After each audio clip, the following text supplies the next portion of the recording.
আমেরিকার এক লোক তার অনেক বন্ধুকে মুসলমান বানিয়েছে, কালিমার দাওয়াত দিয়েছে, কিন্তু তার বিজনেস পার্টনার খ্রিস্টান বন্ধুকে সে কালিমার দাওয়াত দিতে পারে নাই।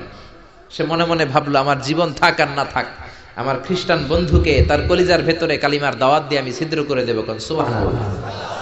খ্রিস্টান বন্ধুকে দাওয়াত করলো তার বাড়িতে, ভাবলো একটা দাওয়াত করি, দাওয়াতে খাইতে আসলে কালিমার দাওয়াত দিয়ে দেবো। খানার দাওয়াতের লগে কালিমার দাওয়াত আছে না নাই? আছে না নাই? ও মিয়া, খাওয়া আছে যেখানে মানুষ যায়, জিলাপি আছে যেখানে পোলাপান যায়, দাওয়াত দিল, খাবারের দাওয়াত, ডাইনিং টেবিল ভর্তি খাবার আর খাবার। খ্রিস্টান বন্ধু আসছে, পেট ভরে খেয়েছে, মহা খুশি, আমার মুসলিম বন্ধু আমার দাওয়াত দিয়েছে, আমাকে লাঞ্চ করালো।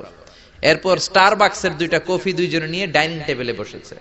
তো মুসলিম বন্ধুর মাথায় চিন্তা, যে করেই হোক কালিমার দাওয়াতটা আমার এই খ্রিস্টান বন্ধুর অন্তরের মধ্যে আমি ঢুকিয়ে দিব। খ্রিস্টান বন্ধুকে সে জিজ্ঞেস